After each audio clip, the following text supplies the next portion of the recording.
Bonjour, bienvenue dans ce premier dimanche en politique de l'année 2025 que je vous souhaite d'ailleurs excellente. Il y a encore un peu plus d'un an, personne ou presque n'avait entendu parler de soumission chimique. Des femmes, dans l'immense majorité des cas, droguées à leur insu en vue le plus souvent d'être agressées ou violées. Mais deux affaires ont mis en lumière médiatique ce phénomène pourtant ancien. La plainte déposée par la députée de Loire-Atlantique, Sandrine Josso, à l'encontre du sénateur Joël Guerriau, et plus encore l'affaire Dominique Pellicot, qui a drogué sa femme pendant 10 ans pour la violer et la faire violer par d'autres hommes. Deux affaires qui ont bouleversé la société et mis au jour des questions sur les rapports hommes-femmes, bien au-delà du fait divers et des mouvements féministes. Dans Dimanche en politique, nous allons parler aujourd'hui de cette soumission chimique avec plusieurs invités très impliqués dans ce combat. La députée Sandrine Josso, le docteur Chawachi qui dirige un centre national pour écouter et orienter les victimes de soumission chimique et l'avocate nantaise Anne Bouillon, spécialisée en droit des femmes. Mais d'abord, retour sur ces deux affaires, Josso, Pellicot, qui ont révélé l'ampleur du phénomène de la soumission chimique avec Amélie Lepage et Valérie Brut. Elle est devenue une icône féministe. En acceptant de rendre publiques les audiences de son procès, Gisèle Pellicot voulait que la honte change de camp. De l'ouverture des débats au verdict, partout des manifestations, des milliers de femmes pour l'accompagner et la soutenir. C'est vraiment le cas d'école du patriarcat, dans tout ce qu'il a dans toute son horreur, quoi. On est là, on est solidaire de cette femme qui vraiment a énormément de courage. Elle nous permet de donner la voix à ceux qu'on a réduits au silence. L'histoire de Gisèle Pellicot, c'est celle d'une femme qui pendant 10 ans a été assommée de médicaments par son mari, puis violée et livrée sexuellement à des inconnus. Un supplice décortiqué dans un procès qui devient emblématique de la question de la soumission chimique. J'ai voulu, en ouvrant les portes de ce procès le 2 septembre dernier, que la société puisse se saisir des débats qui s'y sont tenus. Je n'ai jamais regretté cette décision. Je pense que la réaction de la société tout entière montre que la société est mûre pour ce changement, que la société est prête à regarder, elle l'avait dit là encore, je veux que la société puisse voir en face ce qu'est un viol. Eh bien, je pense que la société a répondu à cette invitation au-delà de toute cette espérance. La soumission chimique, elle aussi en a été victime. En novembre 2023, la députée Sandrine Josso porte plainte contre Joël Guerriau. Elle accuse le sénateur de l'avoir drogué à son insu en vue de l'agresser sexuellement. 2 mois plus tard, elle revient à l'Assemblée sous les applaudissements. Madame la ministre, seriez-vous d'accord pour mettre les moyens de l'État au service du combat contre ce phénomène ? Depuis, une mission gouvernementale lui a été confiée pour améliorer la prise en charge des victimes. Un combat qu'elle mène aux côtés de la fille de Gisèle Pellicot. Ce qui est sûr, c'est qu'il va falloir qu'on change de processus, de la façon dont les choses sont rendues accessibles aujourd'hui, que ce soit en matière d'analyse toxicologique, que ce soit en matière de circuit de prise en charge. Je suis victime, je vais où, je me rends où, quelle écoute attentive je vais avoir. Y aura-t-il un avant et un après procès Mazan ? Le combat contre la soumission chimique a en tout cas trouvé ses porte-paroles. Retour sur le plateau de Dimanche en politique avec mes deux invités. Bonjour, docteur Leïla Chawachi. Bonjour. Merci d'être avec nous. Vous êtes pharmacologue et fondatrice du CRAFS, le centre de référence sur les agressions facilitées par les substances. Vous êtes également spécialiste en addictologie. On y reviendra. Et bonjour, Sandrine Josso. Bonjour. Vous êtes vous députée du MoDem de Loire-Atlantique. On vous a vu dans ce premier reportage puisque vous avez été concernée directement par cette soumission chimique. Vous avez porté plainte contre Joël Guerriau, le sénateur, il y a 14 mois. Où en est la procédure aujourd'hui ? Est-ce que vous avez une date de procès ? Donc, il y a une fin d'instruction qui est en train de se matérialiser parce que il y a 2 mois de ça, j'ai eu une confrontation avec mon agresseur. Et maintenant, nous attendons sous quelques semaines la fin de l'instruction avec la matérialisation d'un procès. Mais pas de date pour l'instant ? Pas pour le moment. Pour 2025, vous l'espérez ? Oui, je l'espère. Pourquoi ? Je l'espère parce que, comme toutes les victimes, l'attente, c'est difficile. Et puis, on continue à être exposé. Et également, ça induit un stress chronique qui est assez, je trouve, épuisant. Et moi, j'aime être dans l'action. Et c'est vrai que cette attente, elle est pénible, tout simplement. En tout cas, cette histoire personnelle, vous en avez fait aujourd'hui un combat politique, notamment à travers une mission gouvernementale qui vous a été confiée. On y reviendra un peu plus tard dans l'émission. Mais d'abord, on a envie d'en savoir plus, un peu de façon au-delà de votre propre cas, Sandrine Josso, sur ce qu'est la soumission chimique avec vous, docteur Chaouachi. Qu'est-ce qui se cache derrière ce terme de soumission chimique dont très peu de personnes avaient entendu parler il y a encore un peu plus d'un an?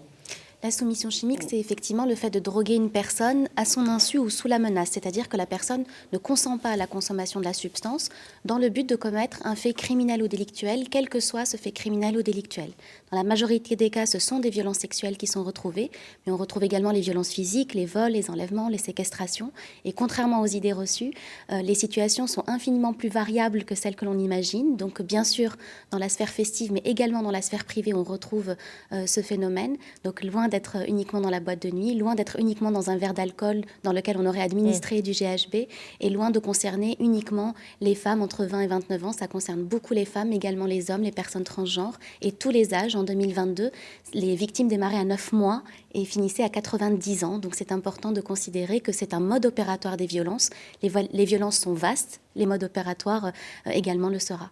Les modes opératoires, les moyens aussi d'arriver à cette soumission chimique avec différents types de drogues et même de médicaments, puisqu'on peut dire qu'on trouve, c'est terrible à dire, mais dans son armoire à pharmacie, de quoi soumettre chimiquement parfois. Bien sûr, dans la majorité des cas, ce sont des médicaments qui sont utilisés, des médicaments sédatifs, donc ils vont endormir, fatiguer, fragiliser. C'est le cas de Gisèle Pénicaud, par exemple. Exactement, donc faciliter le passage à l'acte, des somnifères, des anxiolytiques, des opioïdes, donc des traitements antidouleurs, par exemple.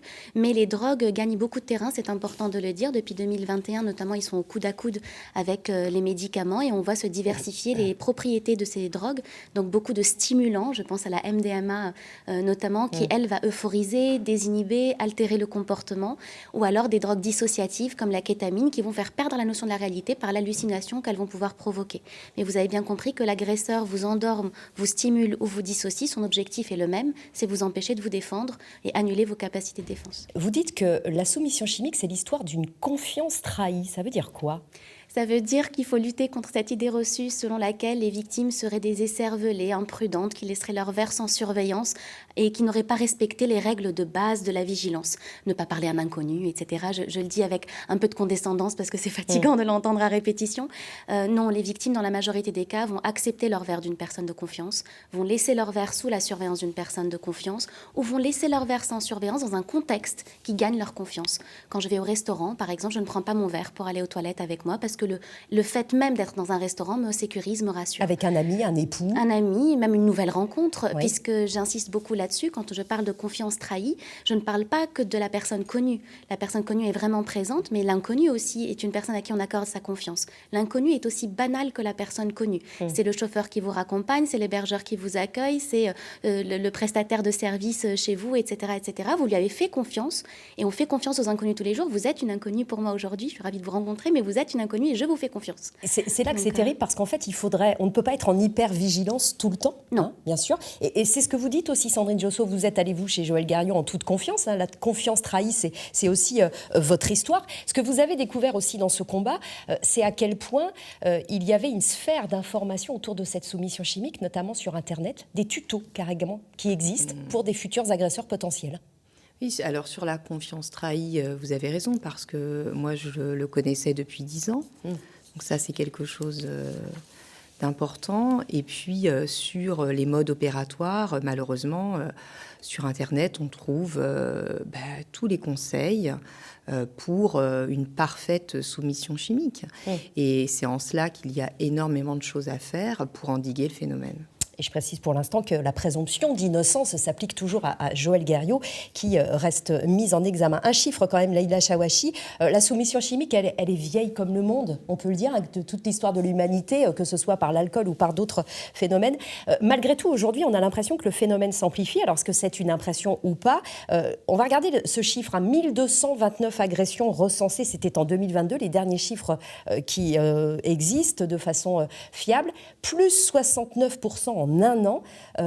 C'est énorme, mais on peut imaginer que ça va encore se développer avec la médiatisation des deux affaires dont on parle. Alors, je suis heureuse de vous entendre dire que c'est énorme, parce qu'on a tendance à dire que c'est pas assez, effectivement, mais sachez que ce n'est que le sommet de l'iceberg. Donc, le sommet de l'iceberg est énorme. Donc ça vous laisse imaginer à quel point l'ampleur du phénomène doit être au-delà. Alors là, on parle de toutes les agressions facilitées par les substances, qu'il s'agisse d'une administration de substances à votre insu ou du fait d'avoir consommé par vous-même et que ça vous a mis dans un état de fragilité qui facilite un passage à l'acte. Mais c'est important de considérer que les agressions facilitées par les substances sont un vrai sujet à ce niveau-là.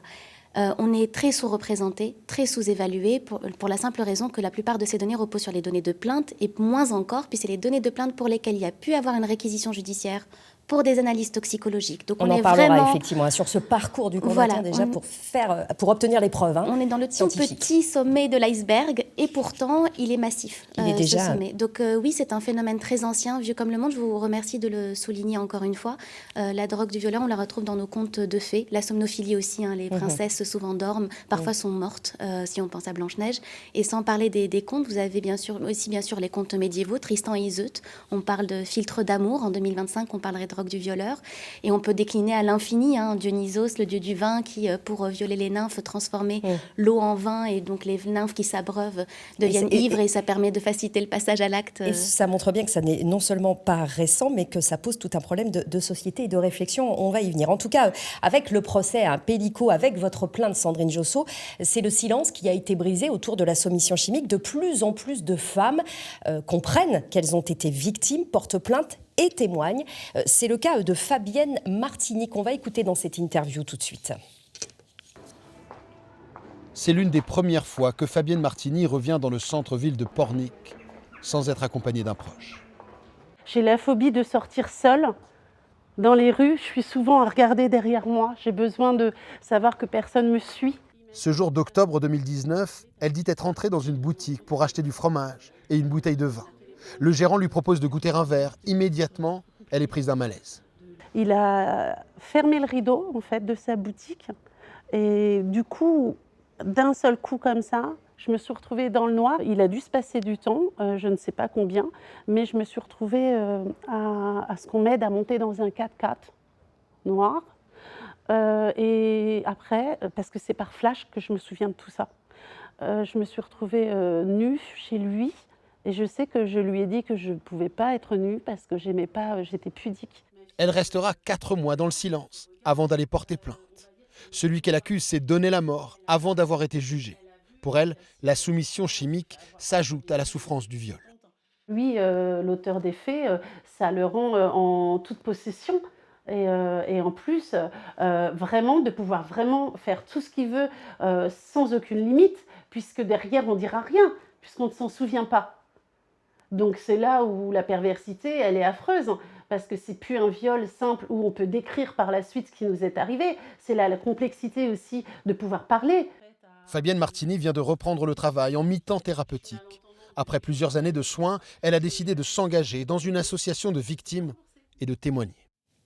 Sandrine Josso, j'imagine que ce témoignage, il vous parle par rapport à votre propre histoire. Vous dites que la soumission chimique, c'est presque le crime parfait. Pourquoi ? Alors, déjà, je voudrais revenir sur le reportage parce que Fabienne, je l'ai auditionnée aussi à l'Assemblée nationale dans le cadre de ma mission gouvernementale, et je pense aussi à toutes les victimes. Tout à l'heure, vous avez parlé de présomption d'innocence. Il faut quand même être vigilant par rapport à la présomption d'innocence. On utilise en fait ce terme juridique, mais parfois, il faut savoir qu'il faut faire attention parce que ça peut empêcher les victimes de parler. et faire taire les victimes juste en mettant en avant la présomption d'innocence, qui est un concept juridique. Il faut faire quand même C'est quand même un très concept juridique attention. dont bénéficient toutes les personnes tant qu'elles ne sont pas condamnées de façon définitive, Sandrine Josso, et c'est le cas pour Joël Guerriau comme pour tous les autres. Mais ce sur quoi je voudrais revenir avec vous, au-delà de votre propre histoire, qui est bien sûr très, très marquante, hein, et je l'entends très bien, c'est quelque part le parcours dont vous avez pu bénéficier au moment de votre plainte. Vous dites, j'ai eu la chance quelque part d'être accueillie dans un hôpital parisien, c'était en l'occurrence Lariboisière, où on a pu me faire les tests pour avoir les preuves ensuite pour déposer plainte. C'est loin d'être le cas partout aujourd'hui. Oui, pour les victimes, c'est un parcours semé d'embûches parce qu'il y a énormément d'inégalités territoriales. Et effectivement, moi, ça m'est arrivé à Paris. Donc, j'ai bénéficié du fait qu'il y avait un hôpital qui s'appelle l'hôpital de Lariboisière, qui est spécialisé en toxicologie. Mais si ça vous arrive, par exemple, en ruralité, si vous êtes loin d'un hôpital, eh bien, vous n'avez pas cette possibilité d'avoir un accès à la preuve facilité. Et c'est en cela qu'aujourd'hui, des choses doivent changer pour justement accéder à de la preuve partout, parce que les preuves sont indispensables et malheureusement, beaucoup de victimes n'ont pas de preuves. Parce que c'est une course contre la montre. Hein. Quand on a été drogué, cela peut disparaître assez rapidement du sang de la victime, donc il faut aller vite, aller vers les bons établissements. C'est une des préconisations de votre mission gouvernementale. Est-ce que ça avance, par exemple? Est-ce que dans notre région, ici en Pays de la Loire, ça y est, ça se met en place pour que les établissements, petits ou moyens, puissent accueillir des victimes potentielles? Il y a beaucoup de choses qui avancent. D'une part, par rapport au procès Pellico, j'ai noté une mobilisation des professionnels de santé très importante. Pourquoi? Parce que Gisèle Pellico, elle a eu une errance de diagnostic et ça a beaucoup préoccuper les professionnels de santé qui, au sein de leur corporation, je pense aux pharmaciens, je pense aux médecins, ont émis le souhait de se former. Oui. Et ça, c'est déjà une bonne chose. Maintenant, il faut continuer à plein d'endroits parce qu'il y a tout le volet médical pour reconnaître les victimes, aussi pour les accompagner. Parce que quand on est victime, on a besoin d'un accompagnement vraiment adapté pour se réparer. Et si le défaut d'accompagnement est là, eh bien, la victime a énormément de mal à se remettre de tout le stress post-traumatique. Ensuite, il y a aussi d'autres choses à faire, notamment sur le plan juridique, parce que beaucoup de victimes, parfois, hésitent à porter plainte, parce qu'il y a une pression de la société par toute cette culture, tout ce qu'on utilise.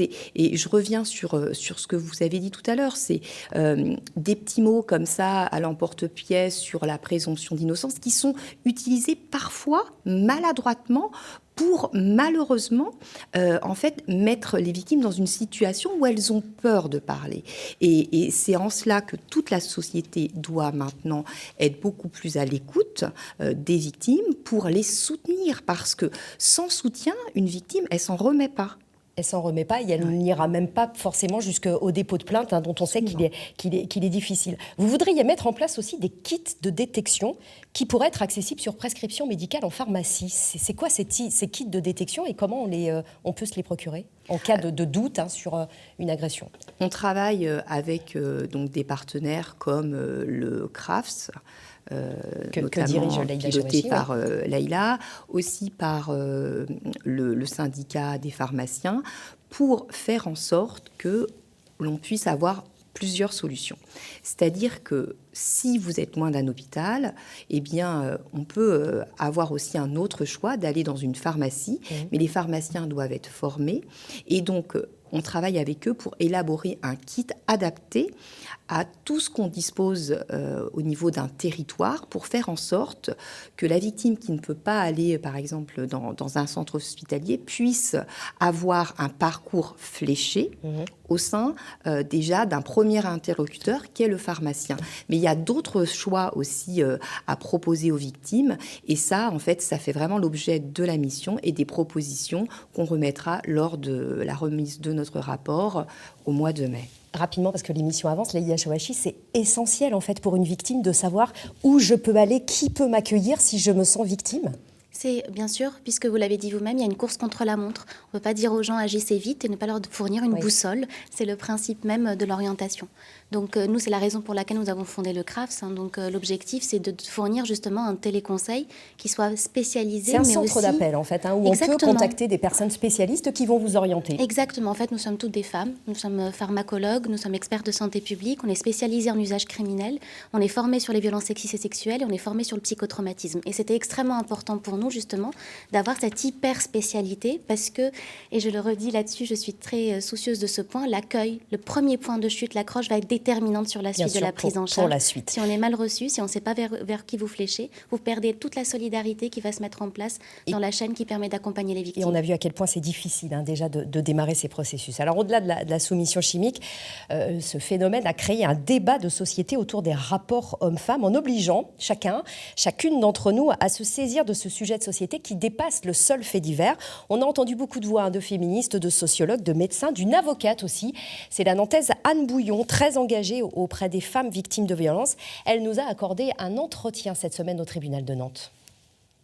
Bonjour Maître Anne Bouillon. Bonjour. Merci beaucoup de nous accorder cet entretien dans cette salle des pas perdus du Palais de Justice où vous officiez de façon très régulière pour défendre notamment des femmes victimes de violences. On peut le dire, elles sont de mieux en mieux prises en compte, vous le dites vous-même d'ailleurs par la justice, même s'il reste encore beaucoup à faire. Mais est-ce que pour vous qui connaissez bien ces thématiques, il y aura un avant et un après procès Pellicot pour la justice ? On fait tout pour.